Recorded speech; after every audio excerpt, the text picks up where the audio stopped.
Question number 2 has been asked by the Honorable, the Leader of the Opposition, the Honorable, the President. Honorable Speaker, as South Africa works to recover from the damaging effects of COVID-19, our economy is confronted by several other inflationary pressures. The most immediate of these pressures is the sharp increase in the international price of oil, the price of food, as a result of the conflict in the Ukraine.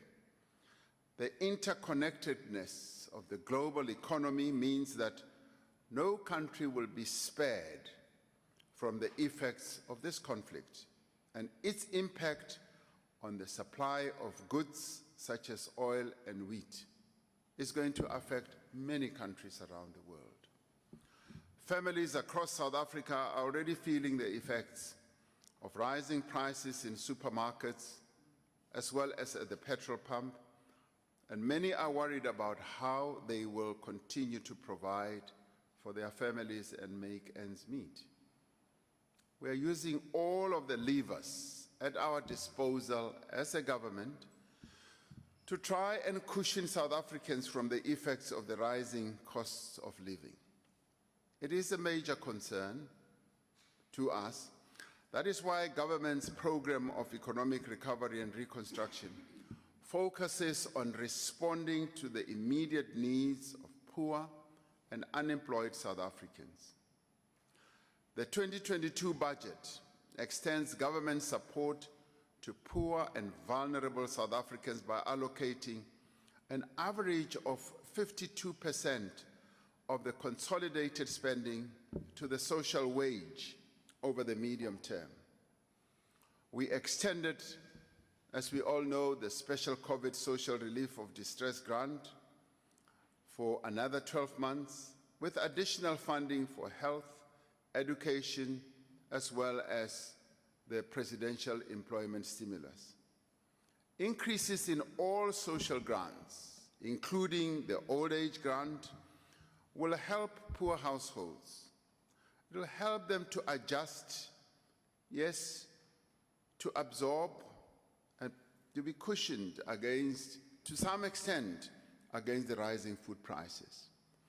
Given the improvement in revenue collection, government has proposed 5.2 billion in tax relief to help support the economic recovery and to keep money, as Minister of Finance said, in the pockets of taxpayers and boost incentives for youth employment. To address the rising costs of petrol, the Minister of Finance announced that no increases will be made to the general fuel levy on petrol and diesel for 2022 and 2023 to provide for some respite from rising costs that are continuing to go up. The Department of Mineral and Resources and Energy and the National Treasury are reviewing the methodology for the basic fuel price as well as other regulated components to identify changes that could reduce, yes, the cost of fuel.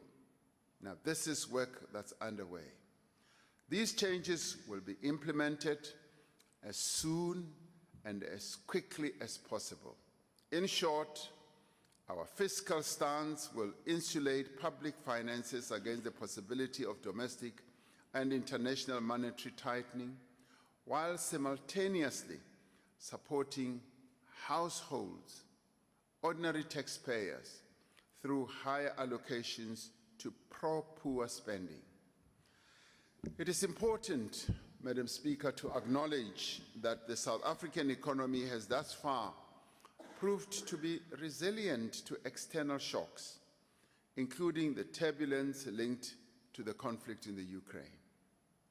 We must also dispel the notion that our economic challenges were caused by the measures that were implemented to contain the spread of the coronavirus as well as to save lives.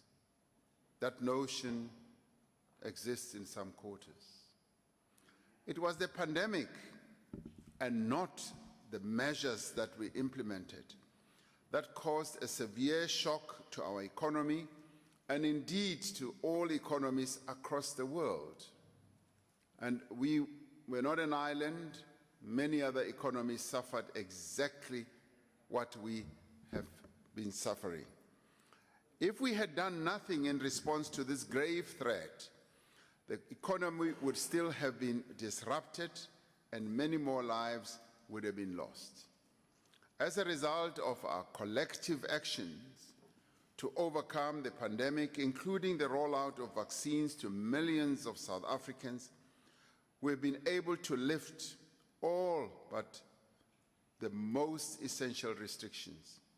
Our task now is to ensure that we remain agile and move quickly to cushion South Africans from the risk of higher inflation, to ensure that all are able to meet their basic needs and to accelerate our economic recovery.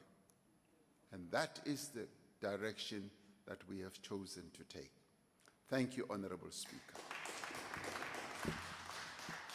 The first supplementary question will be asked by the Honourable, the Leader of the Opposition, from the Chamber.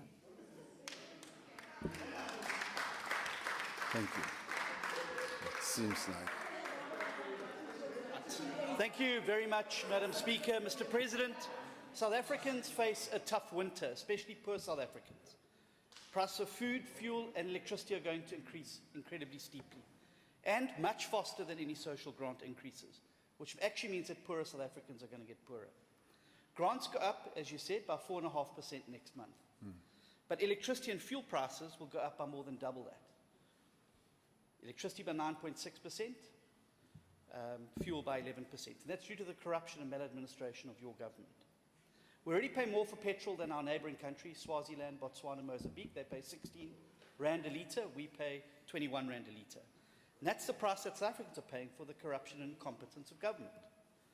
Now, food prices have also gone up on the back of this. Now, I'm sure billionaires don't do their own shopping. But I can tell you today, cooking oil has gone up by 28%. Sugar, 6.6%. Meat by 8.2%. Veggies by 8.6%. And pilchards by 5%. This tin cost 15 Rand in 2015, and now costs 24 Rand. And they're going to go up more. Order. Mr. President. Order, honourable members. Order. Mr. President, there are steps, however, that your government can take to alleviate this. So will you commit today to bringing the fuel price down to 16 Rand by cutting out your levies, scrapping your sugar tax, and immediately lifting VAT on meat and chicken, because that will bring immediate relief to poor South Africans? Thank you. Wait, hold on, order.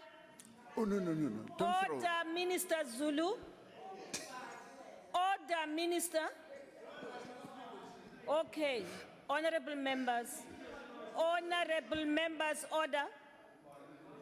May I just remind all of us that this is a very small chamber, and whatever small comments or little noise you make, it disrupts everything we're trying to do here. The President is on the floor right now. May I request order in the chamber? Thank you very much. The Honourable, the President. Honourable Speaker, if Honourable Member had listened very carefully to what I said,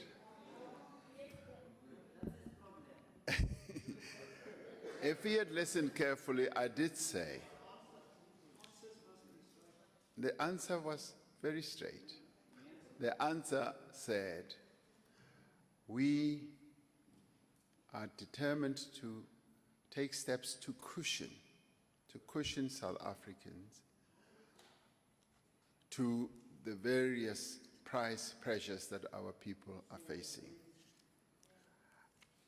And as recently as just yesterday, we discussed it also, in one of our cabinet committees.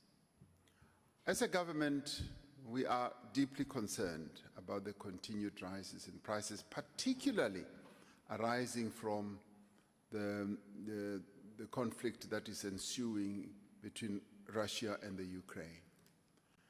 And we are aware, as I said, that food prices are going to go up, but not only for us, but for many other countries around the world. A number of countries are already positioning themselves and taking steps to mitigate the rise in prices, and we are looking at this. And so, you know, we've set up a committee of ministers, that is going to look at precisely what the impact of the conflict is going to have on us as South Africans when it comes to fuel, when it comes to food prices, and all this is being given consideration. So, Honorable Steenhuisen, I want to thank you for some of the suggestions that you're putting forward. You are not the only one who is putting forward suggestions. You've done it in the most dramatic way today by bringing a plastic with oil, food, and bread, and Lucky Star, or whatever. Former Minister Mboweni would have been very delighted with you. So, but let me thank you for the suggestions that you're putting forward. A number of other people are coming forward with suggestions on fuel as well as on other food prices.